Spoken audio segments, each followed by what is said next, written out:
떡국입니다. 자, 그러면은 추석에는 우리가 무엇을 가족끼리 나누어 먹어야 할까요? 이제 나오는 게 송편입니다, 여러분. 자, 명절 음식 지정이 돼 있는 게 그러니까 다 같이 먹어요. 어차피 먹어요. 어차피 다 떡이야. 자, 떡국도 먹고요. 송편도 먹고 다 하는데 굳이 따지자면은 설날에는 떡국 그리고 추석에는 송편입니다.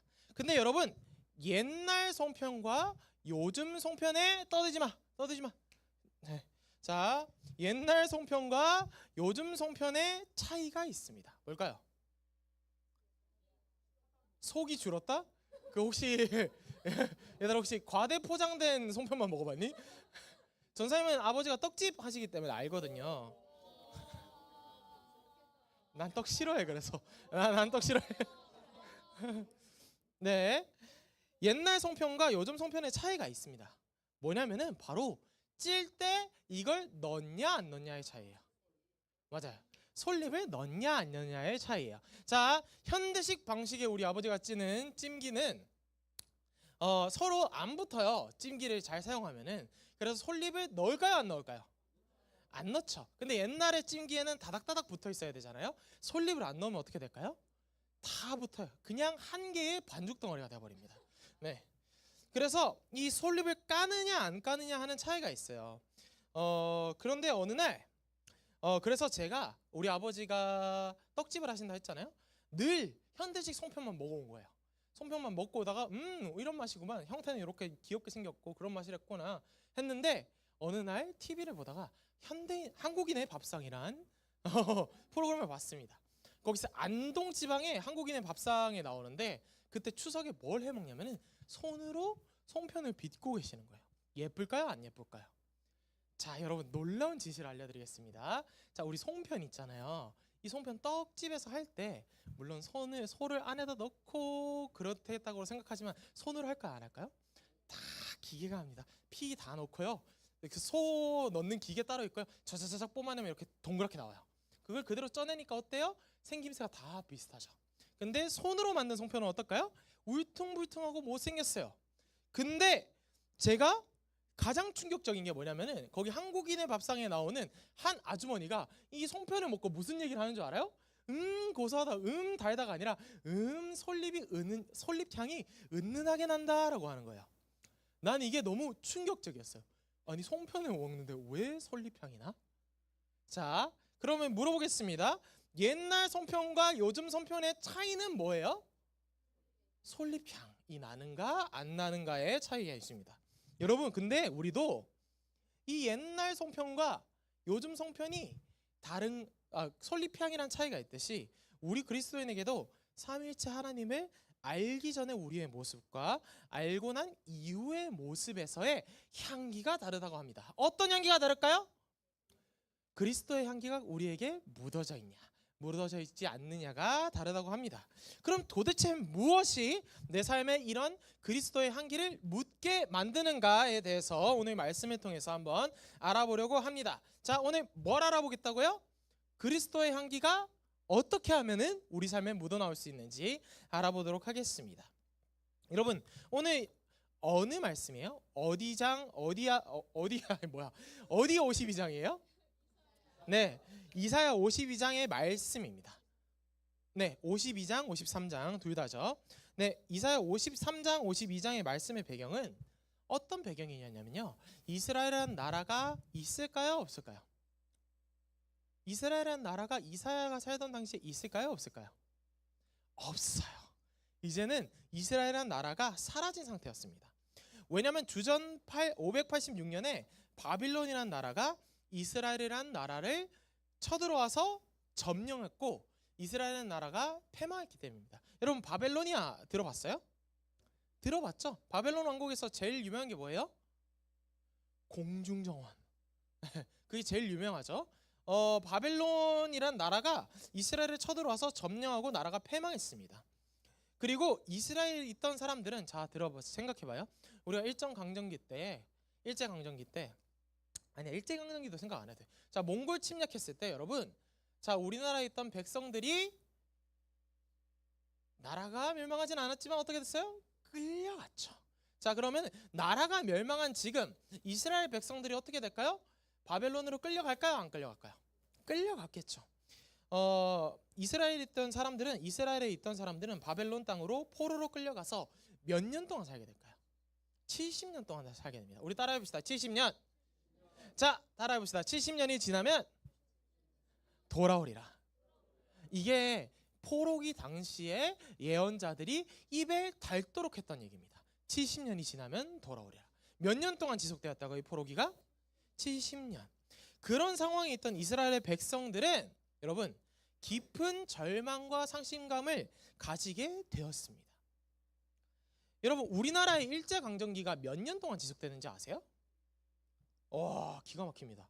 어떻게 이렇게 다 기억하시죠? 몇 년 동안, 자 선생님들 대답하지 마시고 몇 년 동안 지속되었죠? 35년 정도 지속되었다고 합니다. 일제감정기가 35년이었다는 걸 생각하면은 70년의 포로 생활을 생각했을 때, 자 2배잖아요. 지금 우리가 일제강점기를 35년만 지냈는데 그 잔재나 아니면 그 역사적 영향력이 언제까지 미쳐요? 지금까지도 미치고 있는 부분이 있죠. 근데 70년의 포로 생활이었다라고 하면은 그 70년의 포로 생활에서 느꼈을 상실감과 고통, 그 두려움은 상상할 수조차 없었고요. 이스라엘이라는 나라가 뿌리채로 뽑혀서 흔들흔들 걸리고 있던 상황이었습니다. 여러분 이스라엘 백성들은 모든 게 무너지게 된 겁니다. 그들의 나라도 사라졌고요. 그들의 땅과 고향도 사라졌습니다. 그리고 그들의 정체성도 이 70년이라는 세월이 지나면 사라질까요? 안 사라질까요? 사라집니다. 여러분 일제강점기 당시에 독립운동가들이 소수였을까요? 다수였을까요? 극소수였습니다. 그럼 대부분의 사람들은 어떤 사람들이었을까요? 대세에 따라서 살아가던 사람들. 그 사람들이 나쁜 사람들이 아니라 평범한 사람이었다라고 역사학자들은 얘기하곤 합니다. 자, 그러면은 그때 당시에 일본만을 쓰는 게 이상한 거였다? 이상하지 않은 거였다? 35년을 고작 지냈는데도 일본말을 쓰는 게 그렇게 안 이상해요. 자, 지금도 우리나라에서 짜장면 집을 가서 양파를 먹을 때 뭐라고 그러죠? 어르신들은 뭐 달라 그래요? 담아내기 하나 주소라고 하시죠. 네. 이게 아직까지도 지금 남아 있습니다. 근데 70년이 지난 지금 그들의 언어가 사라졌을까요? 안 사라졌을까요? 그들의 언어가 뿌리채 흔들렸습니다. 자, 두 번째, 그들의 종교, 하나님에 따르던 그 믿음이 뿌리채 흔들렸을까요? 안 흔들렸을까요? 흔들렸어요. 왜냐하면 그때 당시에 종교에 대한 생각은 뭐라 그랬어요? 저 나라의 신과 이 나라의 신이 맞짱 떠서 누가 지면은 진 나라의 신이 약하다 안 약하다? 약하다라는 생각이었죠. 그들이 그토록 믿고 따르던 하나님이 무너졌습니다. 종교가 무너진 거죠. 자, 세 번째, 그들이 다시 돌아갈 곳도 이제 황폐화되고 없습니다. 그리고 네 번째, 그들이 다른 바벨론에 있던 사람들과 결혼해서 이제 새로운 가정을 꾸리기 시작합니다. 자, 물어볼게요, 여러분. 여러분이 한국에 살기 때문에 한국 사람이라는 인식이 있지만 여러분이 미국으로 이민을 가서 거기서 미국 사람과 만나서 결혼을 하고요. 그리고 아이를 낳았어요. 내가 한국인이란 정체성과 미국인이란 정체성을 둘 다 가지겠죠. 근데 내 아이는 미국인이란 정체성을 가질까요? 한국인이란 정체성을 가질까요? 한국인이란 정체성을 주입하지 않으면은 미국인이란 정체성을 가질 수밖에 없어요. 자, 바벨론의 상황도 똑같았겠죠. 이 바벨론 포로기 당시에 아이를 낳았던 그 사람들은 이제 점점 70년이라는 세월이 지나면서 정체성이 사라지고 있는 겁니다. 하나님 나라의 백성이라는 정체성이 사라지고 있고요. 하나님이 우리의 유일한 나라, 우리의 유일한 신이라는 그 정체성이 약해지고 있고요. 우리는 이스라엘이라는 그 나라의 정체성이 사라지기 시작했습니다. 그리고 그들이 그토록 붙잡던 하나님이 실패하신 것처럼 느껴지는 시간이었을 겁니다. 여러분, 근데 이 바벨론 포로기, 그러니까 바벨론에게 이스라엘이 멸망당하게 된 것이 그저 한순간의 우연으로 일어났을까요? 아니겠죠. 성경에서는 분명히 이스라엘 백성들에게 미리 경고했다라고 얘기합니다. 어떻게 미리 경고했냐면요. 이스라엘의 죄 때문에, 그들의 죄 때문에 이렇게 될 것이라고. 그러니까 하나님께 더 이상 범죄하지 말고 돌아오라고 북이스라엘과 남유다가 팽배하게 서 있을 때부터, 그때부터 계속 얘기했던 겁니다. 우리가 이미 알고 있는 엘리야, 우리 엘리야 선지자 얘기 들었었죠? 엘리야를 통해서 예를 들어볼게요. 우리가 이미 알고 있는 엘리야 시대 때는 남유다뿐만 아니라 북이스라엘도 살아있던 시대입니다. 이 북이스라엘 시대에서 엘리야가 있던 그 시대에서 그거를 예로 들어보자면, 여러분 그때 당시 정치 경제적으로는 승승장구하고 있던 시절이었습니다. 경제적으로 부강하기 위해서, 부강이 엄청 성장하던 국가였거든요. 북이스라엘 자체가. 그때 당시에 고대 근동 문화들을 살펴보면은 북이스라엘에 대한 직접적인 언급이 나와 있을 정도입니다. 주변 열강들이 있었어요. 그때 당시에 주변 열강이 어디예요? 이집트, 애굽, 에돔, 유명한 그 나라들이 북이스라엘에 대해서 쓰고 있다고 합니다. 그만큼 부강했다는 나라인 거죠. 그런데 이미 경제적으로 부강했던 그 나라가 더 경제적으로 부강하기 위해서 바알과 아세라 신을 받아들이게 되었던 모습을 우리는 엘리야를 배우면서 배우게 되었었죠. 나를 직접적으로 도움을 줄 수 있는 신을 받아들이는 우상 숭배의 모습이 만연했었습니다. 그러니까 하나님께서는 이 북이스라엘과 이스라엘 사람들에게 이렇게 얘기하는 겁니다. 너희 그 우상 숭배의 죄에서 돌아오라. 그렇지 않으면 너희 나라가 멸망할지니라 라고 얘기하고 계십니다. 하나님이 아닌 다른 것들을 그들의 신으로 세우게 되자, 물론 하나님을 믿는다고는 입으로는 따랐어요. 근데 그들이 정작 믿던 신이 누구였습니까? 나를 직접적으로 부강하게 만들어줄 수 있는 신. 그 신을, 하나님이 아닌 그 다른 것을 그들의 신으로 세우게 되자 북이스라엘은 주전 722년에 멸망하게 되었고요.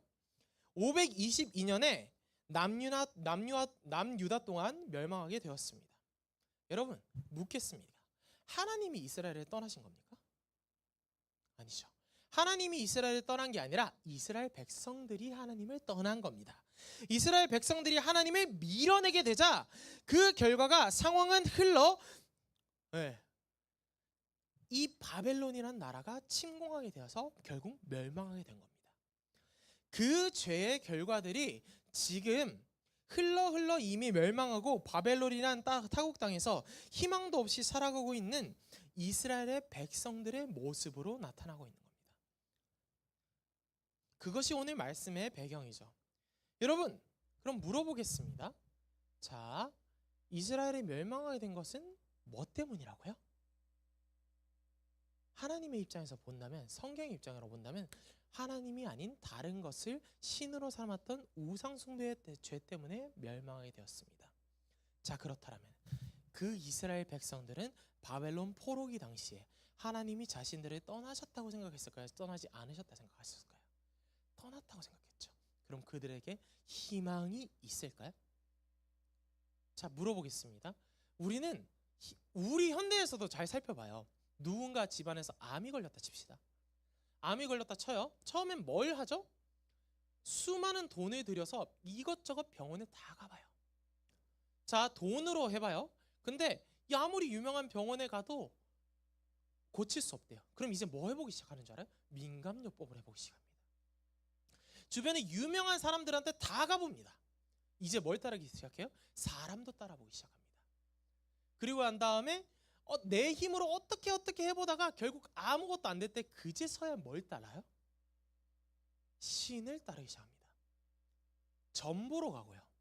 불교에 가서 어쨌든 절을 하기도 하고요. 교회 와서 기도하기도 합니다.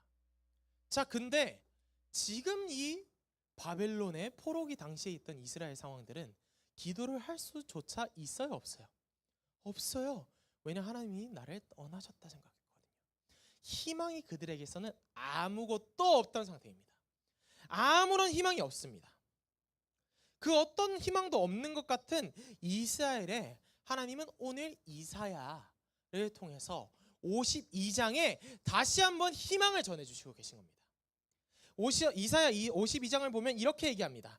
나의 종을 세우겠다. 나의 종을 한 명 세운다. 이 종은 내 백성 이스라엘을 고통 속에서 해방시키고 다시 일으킬 것이다 라고 이야기합니다. 이스라엘의 철저히 무너졌던 그 희망이 하나님이 다시 얘기하심으로 인해서 새롭게 세워지고 있는 것입니다. 하나님께서는 지금 어떤 희망도 없는 것 같은 이스라엘에게 하나님의 종을 보내셔서 다시 회복시키실 거라는 희망을 선포하고 계시는 겁니다. 하지만 여러분, 우리는 여기서 놓치지 말아야 되는 것이 있습니다. 여러분, 이스라엘이 멸망하게 된 것은 여러분 하나님이 이스라엘을 떠나셔서라고요? 아니에요. 이스라엘이 하나님을 떠나서입니다. 하나님께서 그러니까 이스라엘이 멸망하게 된 것은 이스라엘은 나라가 그저 약해서가 아니라 망하게 된 것은 이스라엘이 자신들이 하나님을 버렸고 이스라엘 자신들의 죄 때문에 이스라엘이 망하게 되었습니다. 그렇다는 건 이스라엘을 다시 회복시키기 위해서 온 이 종은 그저 강하기만 하면 되겠습니까? 이스라엘을 회복시키기 위해서는 그저 강하기만 해서는 안 되는 것이 없습니다. 뭐까지 해결해야 돼요? 이 죄의 문제까지 같이 해결했어야만 합니다. 그래서 이 종은 그 방법으로 희생을 선택합니다. 따라합시다. 희생. 따라합시다. 희생. 여러분, 죄의 문제까지도 해결해야 되기 때문에 하나님께서는 이 종에게 희생이라는 방법을 선택하도록 하게 하셨습니다. 자, 오늘 본문의 말씀입니다. 본문의 말씀 다 같이 한 번 더 읽어보도록 하겠습니다. 자, 본문 말씀 한번 띄워주시겠습니까? 본문 말씀 이사야 53장 5절 다 같이 읽어보겠습니다. 시작.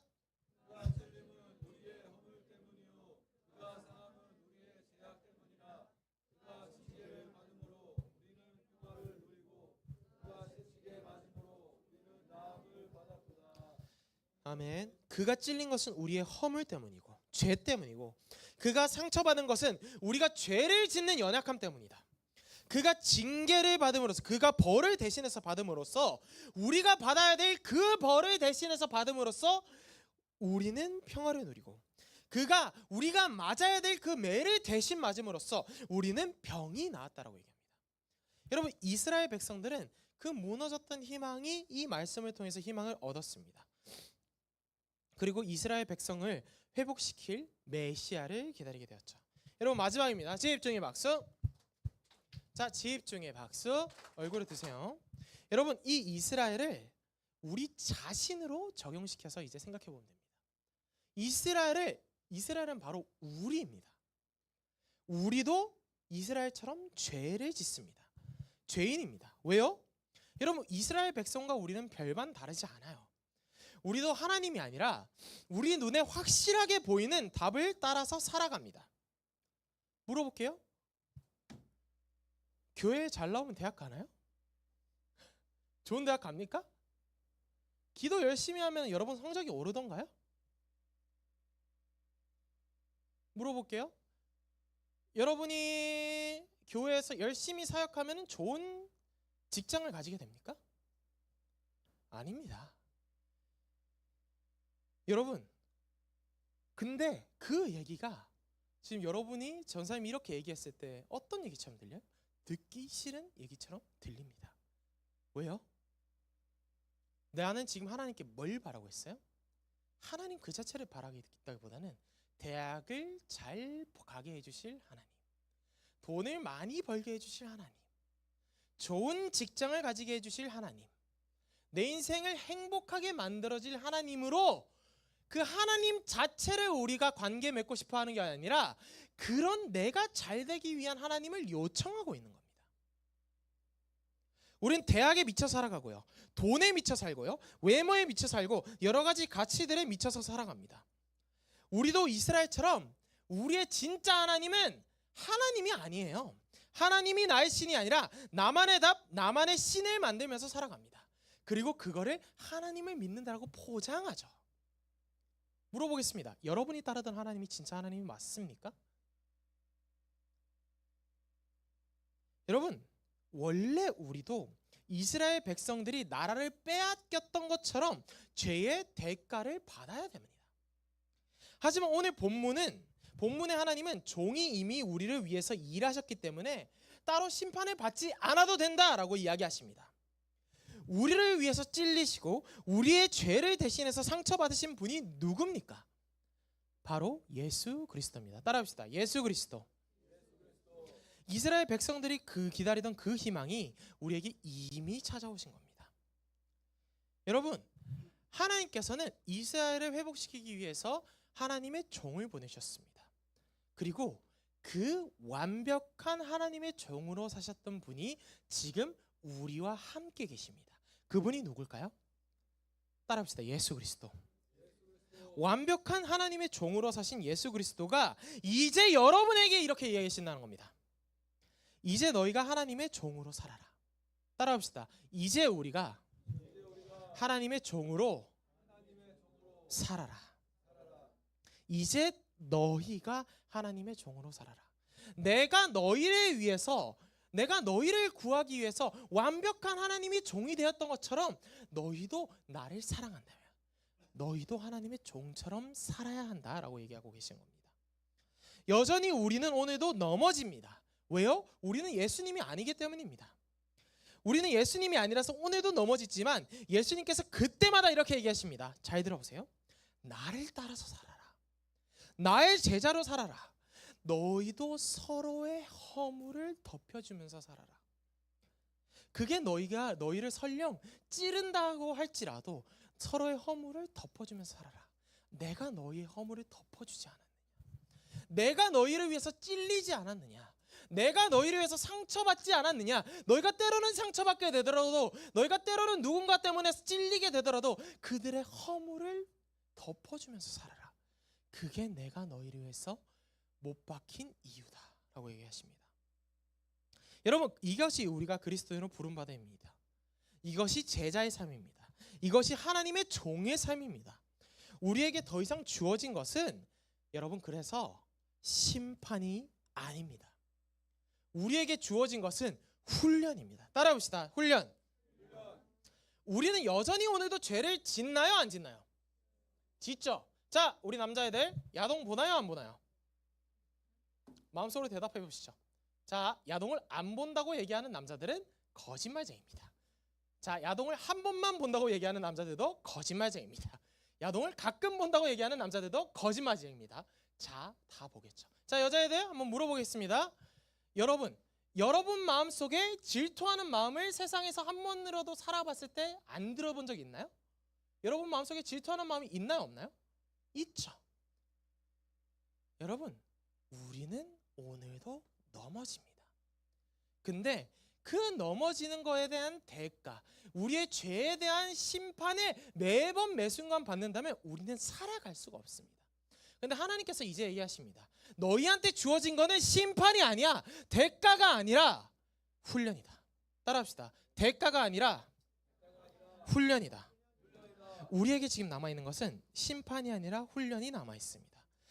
그래서 우리의 허물에도 불구하고 나를 찔린 예수님을 위해서 우리도 그를 따라 삽시다. 여전히 우리는 허물투성이지만 그 허물을 가지고 하나님을 따라서 살아갑시다. 우리도 남을 위하여 찔립시다. 우리도 서로를 위해서 상처를 받읍시다. 우리도 서로의 허물을 덮어주시다. 그때 우리의 삶에서는 예수님을 닮은 향기가 흘러나오게 될 줄 믿습니다. 할렐루야. 기도하겠습니다. 하나님 감사합니다.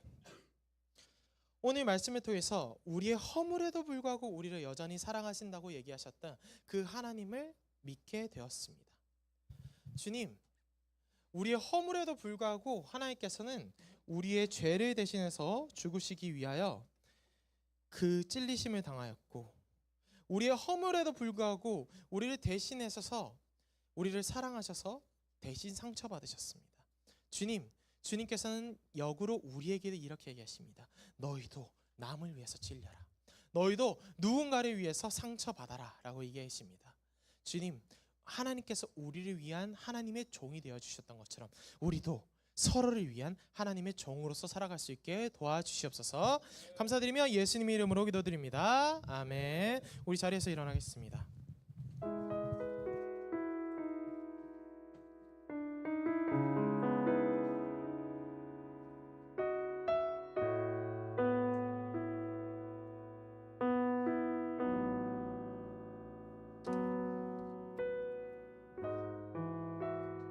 여러분, 이스라엘이 범죄했던 가장 큰 죄악은 우상 숭배였습니다. 근데 이 우상 숭배가 별게 아닙니다. 여러분이 딴 교회를 가고 뭐 다른 종교를 간다고 해서 우상 숭배가 아니라 여러분이 하나님이 아닌 다른 것을 여러분의 삶을 책임져 줄 것으로 생각한다면 그것이 여러분의 우상이 됩니다. 그리고 오늘 찬양의 가사에서는 이렇게 얘기합니다. 너희가 하나님의 종으로서 살아가기 위해서는 자신으로부터 향하던 눈을 들어 하나님을 보아라고 해야 된다. 너희의 시선이 가 있는 것이 너희의 하나님이다 라고 얘기하십니다.